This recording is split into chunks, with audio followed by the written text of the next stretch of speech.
been using this watch for over 6 months now, and I'm going to share with you my experience with this watch and if you should get this watch in 2021. I'm going to break this video down into three major categories which you should be looking at while buying a smartwatch. Number one being health and fitness, number two, performance and battery life, and lastly, the overall usability of the watch. So let's get started. The design of this watch is very similar to the ones that Apple released recently, which is the Series 6 and Apple Watch SE. So I'm going to compare it throughout this video with these higher end models so that you can decide if you would like to go for the newer ones or stick to the base model. When it comes to health and fitness features, this has activity tracking, which can track your daily activities like amount of calories you have burned throughout the day, number of steps taken in a day, and workout routines. Inside the fitness app, Apple has designed these activity rings to keep you motivated to be active, and it can even send notifications on your watch if you're not moving enough. So, for example, if you've been sitting around for a while now, it can send notifications for you on your watch to stand up. I like how Apple has introduced tons of workout routines like running, cycling, indoor and outdoor walks, and even dance routines inside the fitness app. So, if you're into fitness and would like to track your fitness activities, then it's a great option for you. It also has a built in heart rate sensor which can send notifications for low and high heart rates. When compared to the higher end models like Series 5 or Series 6, the two things that are missing in this watch are the blood oxygen sensor and the ECG monitoring. Honestly, I don't think these features are that important because on a daily basis, I don't think many people would be interested in ECG. But if you're one of those people who are interested in those features, then you should probably look for the newer watches. Another new feature that Apple introduced this year with its watchOS 7 update is sleep tracking. I have been using this for a couple weeks now, and it can do some cool stuff like tracking your sleep hours and monitoring your heart during sleep. Since you're wearing the Apple Watch while sleeping, it can even wake you up with the haptic feedback from the watch instead of the wake up alarm that you usually see on the phones, which I think is a really nice feature. This watch has a dual core S3 chip inside, which is quite good for the $200 price, especially after the watchOS 7 update. Even though this chip is about 3 years old, but I think after the update, the performance has surprisingly improved. The whole UI is smooth and snappy. I don't see any lags at all in my daily usage. So the performance is optimal and even the battery life has been quite good. On a normal day with mixed usage like workouts and notifications turned on for all the apps, it lasts me over a day. I can even take it up to a day and a half if I keep the screen brightness lower and with the minimal use. On my regular day, I put it on charge every night with about 20 to 30% left on the watch, depending on my usage during that day. So, the overall performance and battery life of this watch with normal usage is really, really good. Even when compared to the newer watches like Series 6, the battery life is even better because this does not have an always on display, which is a hog on the battery. When it comes to usability, there are many useful features in this watch, one of which is sending quick replies through the messaging app.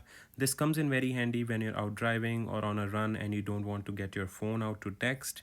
Also, apps like stopwatch and timers can be really handy as well.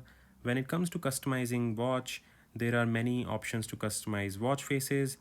You can even change the color and appearance of certain watch faces, and you can put certain apps that you mostly use on the watch faces itself. So there are great options for customizing. Apple has also introduced voice memos now in the watch, so you can even record a certain voice memo or a reminder for yourself to listen to later using the microphone on the watch. Another useful feature that I really like is listening to offline music. So if you use apps like Apple Music or Spotify, it can let you download the music to the watch. So even if you don't have a cellular watch, you can still go out on a run or use this Apple Watch independently and listen to music while your phone is away, which is a good option. In addition to this, there are many customizable third party accessories available on Amazon, like different kinds of watch bands and watch charging stands for all our Apple watches. So, there are great options out there if you want to customize your watch experience overall.